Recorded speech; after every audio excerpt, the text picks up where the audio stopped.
Mayang gabi, mga ka-journey, mga higala, mga amigo, amiga, nato din ha. Daghan kayong salamat sa pag-uban na pod sa another short nga time or short nga minutes mag-uban-uban na pod ta. Karong adlaw naata sa Panultihon, Kapitulo 19, versikulo 3. Proverbs 19 verse 3. Sa mga wala nakatanaw sa verse 1 and verse 2, adto lang mo sa channel and naa dito ang playlist para sa ato ang Panultihon series. Okay? I hope you will do. Ang gusto namang mahitabo, aning time nato no is ma-encourage mo sa inyong pagkinabuhi, ma-inspire mo kung medyo gikapoy na mo.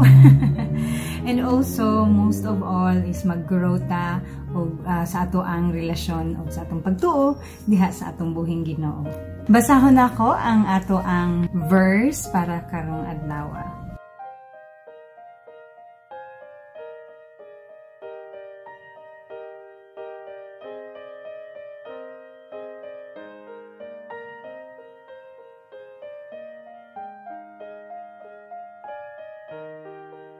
Usabon ako, may mga tao nga nag-unay pagdaot sa ilang kaugalingon, pinaagi sa ilang kabuang. Unya, basulo nila ang Ginoo. May mga tao no na kanang lisod mo ako o sayo. And I think, tanan siguro tani agi ana nga, na ay time sa ato ang kinabuhi nga disud kaayo mo ako nga ako atong mali, ako atong sala, di ba? Tuan ni siyang istoryahan karon dinhi. Ingon dinhi sa Proverbs no, may mga tawo, meaning dili tanan, naalang giuban nga mga tawo nga ning ani ang ilahang attitude, ning ani ang ilahang character. So dili tanan, dili ta mag-generalize kay basta day exempted ka. Diba? Dili ni para sa imuha or dili ning ani ang imuhang character. But let us continue finding out unsa ni siya nga character nga dili kaayo maayo. Ipadayon nato ang verse, nag-unay pagdaot sa iyang kaugalingon. Unsa man ang nag-unay? Mismo siya nagdaot, gidaot niya iyang kaugalingon. Siya mismo, dili ubang tao. Usually, diba, ma-experience na to na gidautan ko or sa akong silingan or sa akong ka-office mate, usually no, na ay ginabuli ka sa office or ginabuli ka sa school. Pero this time, siya mismo nagdaot sa iyang kaugalingon. Giunsa man niya pagdaot ang iyang kaugalingon mismo sa iyang mga kabuang. Kaning mga kabuang, maunis siya ang mga maling binuhatan. Mauni siya ang tao nga kabalo siya nga mali ang isa ka butang or mali ang isa ka action, gihimo gihapon niya. Unsa man ang mga maling binuhatan or gawi nga imong nabalaan nga makadaot sa kaugalingon. Sige daw be. For sure, naadiha ang pagpangilad, pagpamakak, pagpangutang, ya di mo bayad. Walay plano mo bayad no forever. Bayaran ka sa katapusan, no, katapusan ng mundo. Pagkaon o sobra-sobra nga junk food, pud na siya maayo, makaguba gid na sa kaugalingon. Naadinha no ang mga bisyo, pag-inom, pagsigarilyo, tanan nga bisyo, even ang online gaming, kung di na nimo makontrol ang imong kaugalingon, mahimo na siya nga bisyo. Something nga maglisod na kaugawas ana nga sitwasyon, o na siya ang ginatawag nato nga bisyo, habitual na nimo siya nga ginahimo. Pagpangilad sa verse 1, ato ana siyang na-discuss no about anang pagpangilad or pagpamakak, makadaot gihapon na sa kaugalingon. Dili lang sa imuhang reputasyon na ay uban no nga kanang nag-result siya into physical injury. junk food, too much of it, no? I really suggest na maghinahinay, i-control ang atong pagkaon ng junk food. Lami ba ko ayo? So, ako, nagakaon gihapon ko, no? Pero, ano lang yun, tikim-tikim na lang. Siguro sa edad. Pero anyway, let us be good steward of our body. Dili na to siya i-abuse. Maski lami kaayo na siya, pero dili yun na siya maayo sa ato ang system. Kaya nga siya junk food. Kaya nga junk. Siguro na sa inyo din ha, mag-ingon nga lack of sleep. Yes, that's true. Kulang sa tulog. Ako maka-testify gyud ko nga di gyud maayo ang kulang sa tulog. Kay ug kulang ako personally, ug kulang ko sa tulog, di jud ko ka-function kinaugmaan. Kanang mura bitaw mao siguro nang giingon nila nga zombie kanang nag-exist lang ka pero imong huna-huna wa gisulod akong huna-huna. Di gyud ko kahuna-hunag tarong. Ning ana gyud ang ako ang feeling kung kulang gyud kog tulog.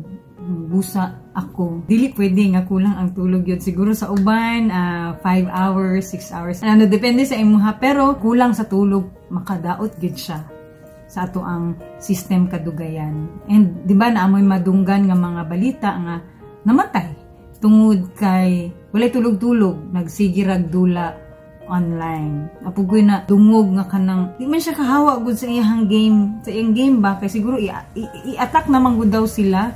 So di gud siya mohawa to the point na UTI na gid siya. Kay dili man siya kaihi, di siya kaadtog magdili siya mag CR break. So dako no niyang bayranan na ospital noon siya. Daghan patag ma-mention, siguro daghan pa mo og naisip nga mga butang, mga gawi nga makadaot sa ato ang kaugalingon. Unya, kani silang nga mga tawo ug madaot na ilang kaugalingon o naanay mga aberya along the way sa ilang kinabuhi, basulon day nila ang Ginoo.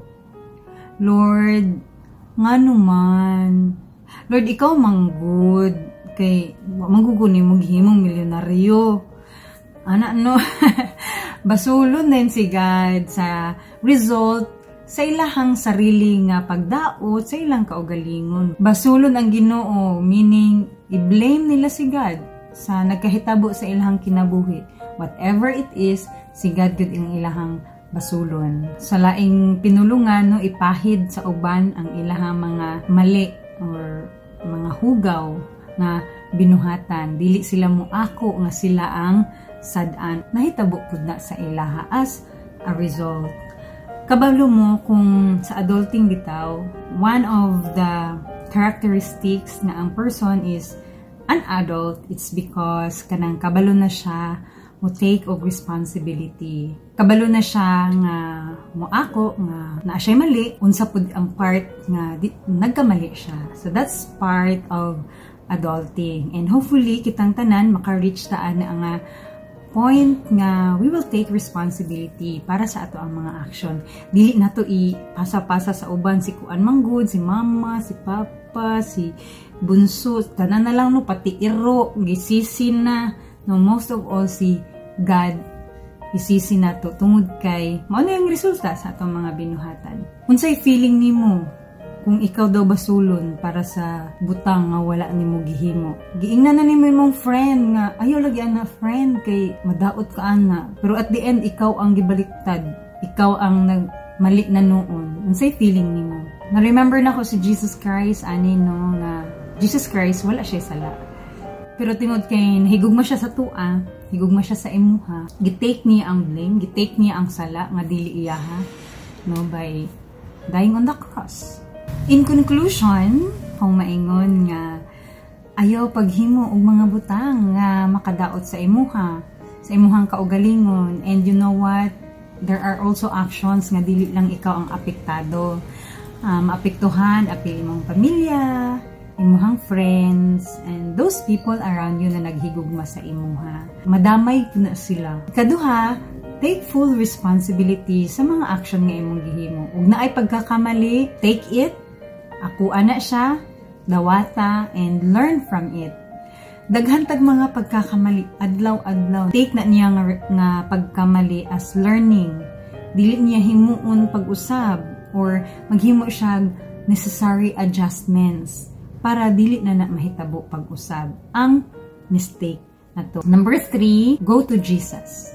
Kay siya gyud ang naghigugma sa imuha. Go to Him kay nag-iisip gyud siya best para sa imuha. Dili kaniya pakyason, dili kaniya biyaan, dili kaniya unayon. In fact, himuon niya ang best para sa imuha. Gayran kaniya og hatagan kaniya mga butang nga dili makadaot sa imuha.